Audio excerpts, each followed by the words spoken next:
Shalom saudara-saudari yang terkasih, salam jumpa kembali di channel YouTube Kasih Yesus Padaku. Bersama saya Teresia yang hadir menemani Anda dalam doa, renungan sabda, dan refleksi. Di kesempatan hari ini saya mengajak Anda untuk bersama-sama meresapi sabda Tuhan dari Injil Matius bab 23 ayat 1 sampai 12.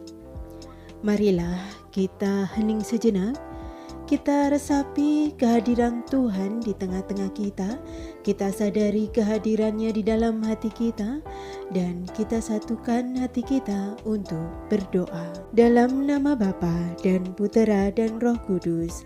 Amin. Allah Bapa yang penuh kasih, sungguh kami mengucap syukur atas segala penyertaan-Mu yang Kau berikan pada kami hingga saat ini. Ya Bapa, saat ini kami hendak mendengarkan sabda-Mu sebagai peneguh iman kami. Utuslah Roh Kudus-Mu untuk menyentuh hati kami, sehingga bacaan yang akan kita dengarkan hari ini sungguh dapat meresap dalam hati kami, sungguh dapat kami terapkan dalam kehidupan kami sehari-hari. Doa ini kami haturkan kepadamu melalui perantaraan Putra-Mu terkasih, Tuhan kami, Yesus Kristus. Amin. Bacaan diambil dari Injil Matius bab 23 ayat 1 sampai 12. Sekali peristiwa, berkatalah Yesus kepada orang banyak dan kepada murid-muridnya. Katanya, ahli-ahli Taurat dan orang-orang Farisi telah menduduki kursi Musa. Sebab itu, turutilah dan lakukanlah segala sesuatu yang mereka ajarkan kepadamu. Tetapi janganlah kamu turuti perbuatan-perbuatan mereka, karena mereka mengajarkannya tetapi tidak melakukannya. Mereka mengikat beban-beban berat, lalu meletakkannya di atas bahu orang, tetapi mereka sendiri tidak mau menyentuhnya.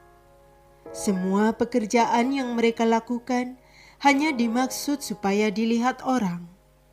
Mereka memakai tali sembahyang yang lebar dan jubah yang panjang. Mereka suka duduk di tempat terhormat dan perjamuan dan di tempat terdepan di rumah ibadat. Mereka suka menerima penghormatan di pasar dan suka dipanggil rabi.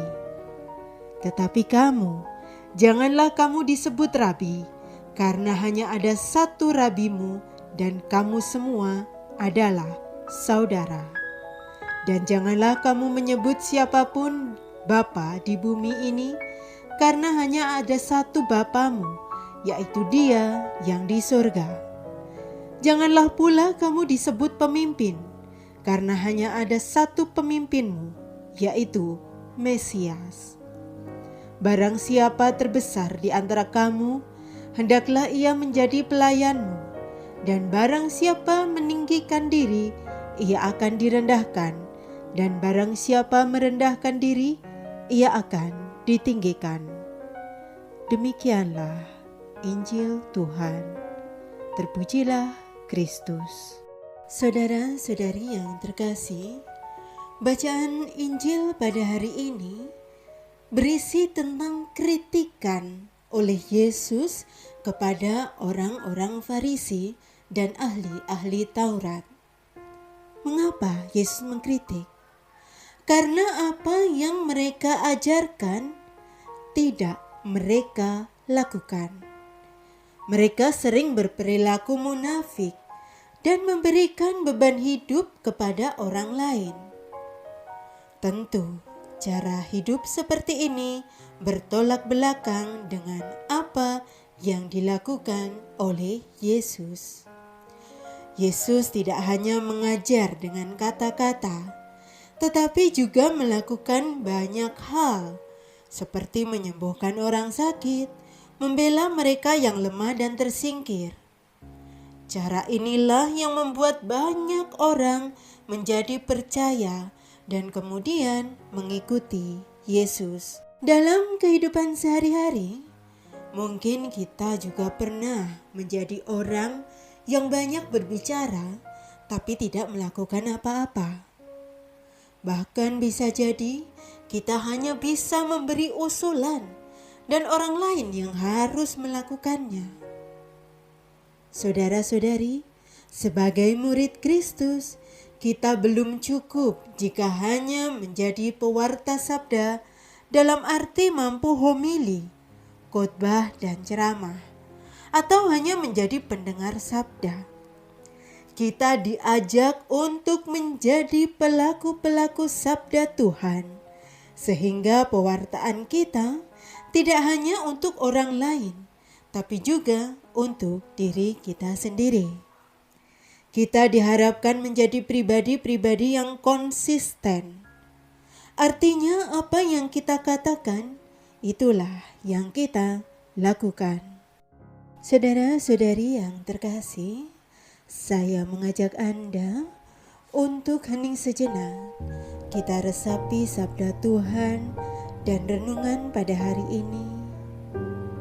Kita sadari kehadiran Tuhan di tengah-tengah kita. Bersama-sama kita merefleksikan dalam diri kita masing-masing. Sejauh mana aku sudah menjadi pewarta dan juga pelaku sabda Tuhan di kehidupanku sehari-hari.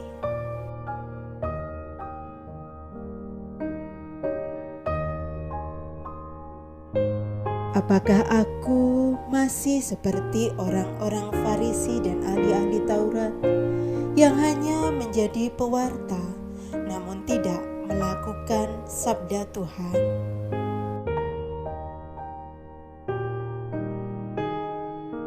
Marilah kita berdoa. Allah, Bapa yang penuh kasih, sungguh kami mengucap syukur karena berkat sabda-Mu hari ini, Engkau kembali mengingatkan kami bahwa menjadi pewarta-Mu tidak cukup hanya melalui kata-kata, namun juga harus dengan tindakan-tindakan nyata. Bapa, kiranya Roh Kudus-Mu senantiasa menuntun kami di setiap perjalanan hidup kami, di setiap pewartaan yang kami lakukan, baik itu secara lisan maupun tindakan-tindakan. Kami percaya curahan Roh Kudus-Mu senantiasa hadir untuk menjamah kami, untuk menuntun kami, untuk memberikan yang terbaik bagi kami, bagi orang-orang di sekitar kami. Ya Bapa, semoga kami semakin bersemangat untuk menjadi pelaku-pelaku sabda dalam kehidupan, dalam keluarga, gereja, dan masyarakat. Doa ini kami haturkan kepadamu melalui perantaraan Putra-Mu terkasih, Tuhan kami, Yesus Kristus. Amin. Marilah kita satukan doa kita dengan doa yang diajarkan Tuhan Yesus pada kita. Bapa kami yang ada di surga, dimuliakanlah nama-Mu, datanglah kerajaan-Mu, jadilah kehendak-Mu di atas bumi seperti di dalam surga. Berilah kami rejeki pada hari ini, dan ampunilah kesalahan kami, seperti kami pun mengampuni yang bersalah pada kami. Dan janganlah masukkan kami ke dalam pencobaan, tetapi bebaskanlah kami dari yang jahat. Amin. Dalam nama Bapa dan Putera dan Roh Kudus. Amin. Saudara-saudari yang terkasih, demikianlah doa, renungan sabda, dan refleksi kita pada hari ini. Semoga sabda Tuhan hari ini sungguh menjadi sumber kekuatan bagi kita, dan kita bisa menjadi pelaku-pelaku sabda dalam kehidupan sehari-hari. Marilah kita sebarkan kasih Yesus dengan klik tombol like, subscribe, dan share video ini sebanyak-banyaknya. Jangan lupa katakan pada diri kita sendiri, kasih Yesus padaku tidak pernah berkesudahan. Sampai jumpa lagi di video selanjutnya. Tuhan memberkati. Amin.